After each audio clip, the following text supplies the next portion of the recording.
नमस्कार दर्शकों, मैं जय चौधरी और आप देख रहे हैं दस्तक भारत। इस वक्त हमारे साथ है उत्तरपाड़ा कोतरंग नगर पालिका के 24 नंबर वार्ड के भाजपा उम्मीदवार पंकज राय जी। पंकज राय जी से हम खास बातचीत करेंगे। पंकज राय जी, हमारे चैनल में आपका बहुत बहुत स्वागत है। ये बताइए, पहली बार आप उम्मीदवार रह चुके हैं और आपको पराजय का सामना करना पड़ा, फिर आप दूसरी बार चुनावी मैदान में हैं। देखिए, पहली बार जब हम चुनावी मैदान में थे उस समय भी जो आज समस्याएं हैं उसी समस्याओं का शुरुआत था पिछली बार। और पिछली बार हम नए भी थे, हम भी इसी वार्ड से, लेकिन राजनीतिक मैदान में इस आंदोलन के लिए हम नए थे। लेकिन हम पूरी जनता ने और विशेष करके हम लोगों ने सब, हमारा भी मोरल सपोर्ट बड़े भाई को जिस तरह से हम लोग एक जिताए, सारी जनता के मिल के उनको जो जिस मुद्दे के लिए जिताई, वो मुद्दा धरा का धरा रह गया।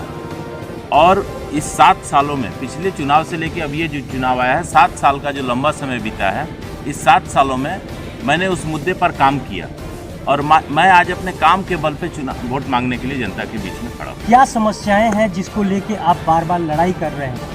देखिए, यहाँ की सबसे बड़ी समस्या है बिजली, पानी, बेरोजगारी, श्रमिकों का बकाया वेतन, माने यहाँ के सारे मौलिक अधिकारों का हनन कर दिया गया है।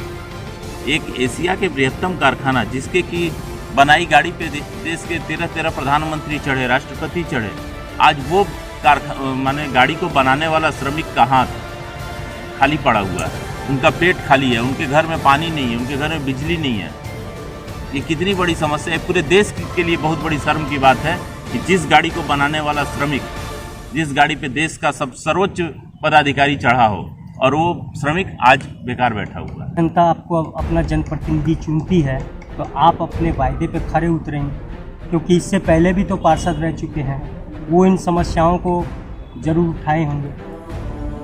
देखिए, ये हम क्या करेंगे वो तो समय बताएगा, लेकिन मैं क्या करूंगा ये वादा करके चुनाव लड़ने नहीं आया हूँ। मैं क्या कर रहा हूँ उस पर चुनाव लड़ने आया हूँ। मैं अपने जो 7 सालों में मैं कोई पार्षद नहीं था, लेकिन मैंने इस वार्ड में लोगों की समस्याओं को लेकर जो लड़ाई लड़ी है, अगर लोगों को मेरी लड़ाई पे विश्वास होगा, मैं अपने कार्य पे लोगों से वोट मांग रहा हूँ कि 7 साल अगर मैंने आप लोगों के साथ खड़ा रहा हूँ, अगर आपको विश्वास है कि मैं कुछ कर सकता हूँ, अगर मेरे पास पावर आती है, कलम की ताकत अगर मेरे पास आती है, अगर मैं कुछ कर सकता हूँ, तब मुझे वोट दीजिए।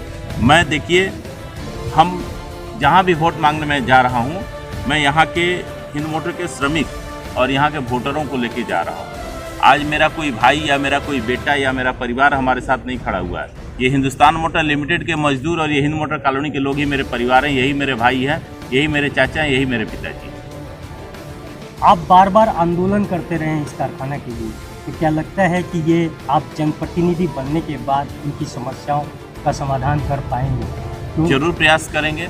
देखिए, कारखाना के लिए लेके हम जो आंदोलन आप बोल रहे हैं, एक पार्षद कारखाना नहीं खुलवा सकता, लेकिन यहाँ के लोगों की जो मूलभूत समस्याएं हैं, बिजली और पानी, यहाँ के लोगों को जो शौचालय के सफाई, यहाँ के लेटरिन की, यहाँ के जंगल, यहाँ के नाला की सफाई, अभी देखे होंगे जरा सा बरसात होने पे हिंद मोटर कॉलोनी, आज मेरा उम्र 44 साल होने गया, 44 साल में हो सकता है 78 में सुने थे एक बाढ़ आई थी, मैं उस टाइम में पैदा हुआ था, लेकिन उसके बाद से अभी पिछले साल आप देखे होंगे ऐसी कोई पूरे देश में बाढ़ की परिस्थिति नहीं थी, विशेष करके बंगाल में नहीं थी, लेकिन हिंद मोटर कॉलोनी में नौका चली थी।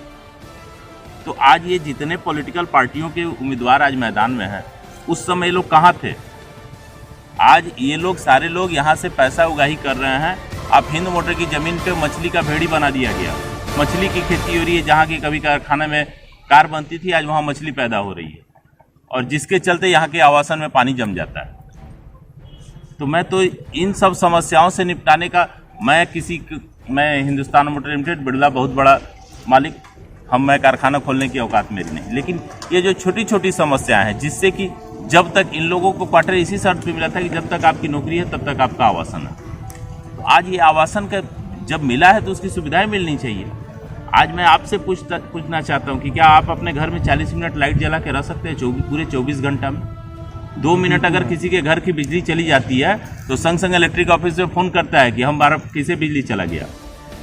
आज आप सुने होंगे बहुत सारे चैनलों में यहाँ के पार्षद का इंटरव्यू आ रहा है शायद आपके भी चैनल में वो कहीं इंटरव्यू दिए हैं या नहीं है मैं नहीं जानता, कि यहाँ पे बिजली इसलिए काट दी गई है कि 5 करोड़ रुपया का बिजली बिल बाकी है।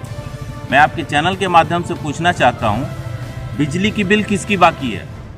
यहाँ के श्रमिक 23 मई 2014 को जब कारखाना बंद हुआ तब तक इनकी सैलरी स्लिप आप अगर उठा के देखिएगा, इनकी सैलरी से बिजली का बिल काटा जाता था। समय से लोग बिजली का बिल देते थे, तो बिजली कनेक्शन काटा गया मैनेजमेंट के चलते। आज वही मैनेजमेंट अपने 2-2 स्कूल चला रहा है। फैक्ट्री के भीतर आप जाके देखिए ट्रांसफार्मर लगा हुआ है, वहाँ पे बिजली ढुक गई, लेकिन श्रमिकों के आवासन में बिजली देने के लिए बिजली के बिल की दुहाई यहाँ के पार्षद दे रहे हैं। कितनी बड़ी विडम्बना है। सुनने में आ रहा है कि यहाँ का एक विख्यात स्कूल है हिंदू मोटर, वो भी बंद होने के कगार पर। बंद होने के कगार पे नहीं है।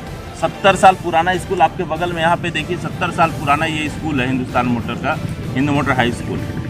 मैं भी वहीं से पढ़ा हुआ हूँ बचपन से। यहाँ के पार्षद भी वहीं से पढ़े हुए हैं, यहाँ के चेयरमैन भी वहीं से पढ़े हुए हैं। आज ये स्कूल जब बंद होने की नोटिस लगी, हम लोगों ने, यहाँ के पुराने छात्रों ने और यहाँ के लोगों ने मिलकर एक आंदोलन किया। हम लोगों ने इस समस्याओं को, यहाँ के विधायक को, यहाँ के चेयरमैन को, बिना किसी बैनर के, एक जनरल एक छात्र के हिसाब से, बगल में कन्हाईपुर पंचायत के प्रधान हैं उनको भी, वो भी इसी स्कूल से पढ़े हुए हैं। हम लोगों ने सबको पत्र दिया, यहाँ के डीएम को दिया, एसडीओ को दिया, लेकिन कहीं कोई सुनवाई नहीं हो रही। देखिए ये जो जंगल राज चल रहा है, तो ऐसा तो नहीं है कि हम लोग सब चीज़ को अगर सरेंडर कर दें। किसी न किसी को तो आवाज़ उठानी पड़ेगी, किसी न किसी को तो झंडा उठा के लड़ना पड़ेगा। ये लोग कहाँ जाएंगे? हम लोग क्या केवल राजनीति इसीलिए करते हैं कि 5 साल बाद एक वोट आएगा, जाएंगे इन लोगों को कुछ, किसी को बिरयानी खिला दे, किसी को पैसा दिला दे, किसी को धमकी दे दें, किसी को राज्य सरकार की दुहाई दे के बोल दे कि नदी में रख के मगरमच्छ से बैर, ऐसे डायलॉग बोल के हम इन लोगों का केवल वोट ले लें। तब तो लोगों का प्रशासन से भरोसा और भारत के संविधान से भरोसा उठ जाएगा। पिछले जो पार्षद रहे हैं वो क्या इन समस्याओं को लेकर गंभीर नहीं रहे? ये तो आप उनसे पूछिए कि वो गंभीर क्यों नहीं हुए और रहे हैं कि नहीं, क्योंकि यहाँ की जनता भी बता, अगर वो गंभीर रहते तो अब्दुल मन्नान, यहाँ पिछले इस इलेक्शन में कांग्रेस 0 हो गई, लेकिन इससे पहले अब्दुल मन्नान यहीं पे रिसड़ा में, श्रीरामपुर में रहते थे और विरोधी दल के नेता थे। 5 साल तक वो हिंद मोटर से 100 मीटर दूर पे एक आते थे, कहीं नाच गान का प्रोग्राम में आते थे, कहीं बॉक्सिंग के प्रोग्राम में आते थे, बड़ा बड़ा भाषण देके चले जाते थे। लेकिन पिछले 5 सालों में जितने दिन वो विरोधी दल के नेता रहे, एक बार भी हिंद मोटर कॉलोनी में, मैं जहाँ तक जानता हूँ, वो एक बार चेहरा भी दिखलाया नहीं, और विधानसभा में एक बार भी। लेकिन मैं गर्व के साथ कहता हूँ, यहाँ के लोगों को लेकर उसी कांग्रेस पार्टी के एक विधायक के द्वारा हम लोगों ने विधानसभा में इस बात का प्रश्नोत्तर सत्र में हिंद मोटर का मुद्दा उठवाया था, लेकिन उन्होंने क्यों नहीं उठाया? जो विरोधी दल के नेता हैं, यहाँ के पार्षद, उनके सुनने में आता है बहुत नज़दीकी है, तो कहीं ना कहीं कुछ तो मिली भगत है मैनेजमेंट से, यहाँ के जो काउंसिलर हों या यहाँ के जो चेयरमैन हो या स्थानीय पार्टियाँ। एक बार आपको चुनाव में पराजय का सामना करना पड़ा, दूसरी बार फिर आप चुनावी मैदान में हैं, तो इस बार आप अपनी जीत को लेकर कितने आशावादी हैं?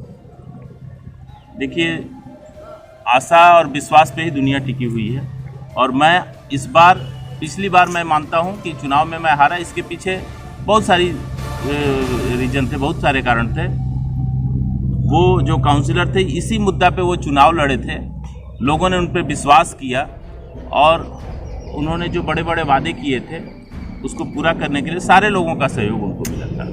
लेकिन जब वो जीते, उसके बाद से लेके आज 7 सालों तक वो वादा तो पूरा करना तो छोड़ दीजिए, उसके बारे में भी कभी आवाज़ नहीं उठाए।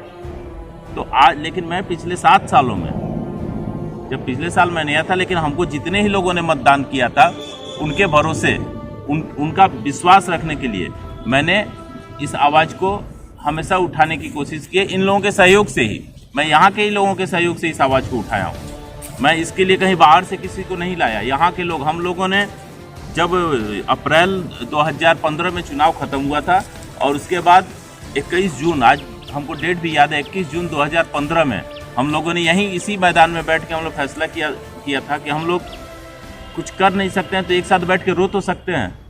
लाइट पानी के लिए हम लोग एक साथ बैठ के रोया जाए कम से कम, और तब से लेके आज तक हम लोग ये लड़ाई लड़ रहे हैं। एशिया का सबसे विख्यात कारखाना आज वीराने की मार चुका है, इसको लेकर आपने आवाज़ उठाई है?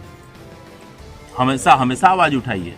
इसके लिए हम लोगों ने लोकल थाना से लेके आप एसडीओ कहिए, डीएलसी कहिए, फैक्ट्री इंस्पेक्टर कहिए, लेबर कमिश्नर कहिए, मुख्यमंत्री, राज्यपाल, प्रधानमंत्री, सब जगह हम लोगों ने चिट्ठी दिया है।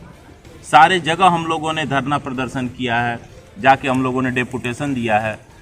मैं साथ ही साथ एक बात और कहना चाहता हूँ कि देखिए, जिस तरह से सारी पॉलिटिकल पार्टियां हिंद मोटर को मारने के जिम्मेदार हैं, कहीं ना कहीं इसमें इसको अदरवाइज मत लीजिएगा, मीडिया भी जिम्मेदार है। आज बड़ी से बड़ी मीडिया छोटी छोटी न्यूज़ चले जाते हैं कि सहारनपुर में, यूपी में क्या हुआ एक लड़की के साथ, और कहीं अगर एक बांग्लादेशी का घर अगर तोड़ा गया, सीए एनआरसी को लेकर बहुत आवाज़ उठी।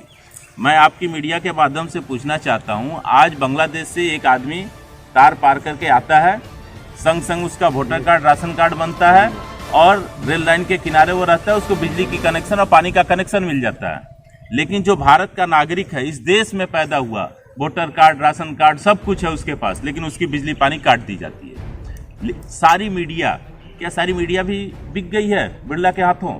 मैं नेता बिकते हैं, पॉलिटिकल पार्टियां बिक जाती हैं, मानता हूं। मैं मीडिया वाले लोग इस आवाज़ को क्यों नहीं बुलंद कर रहे हैं? मैं आपकी मीडिया से अनुरोध करता हूं कि आप लोगों ने जो हम लोगों को समय दिया, आप ये हिंदुस्तान मोटर की समस्याओं को उठाइए।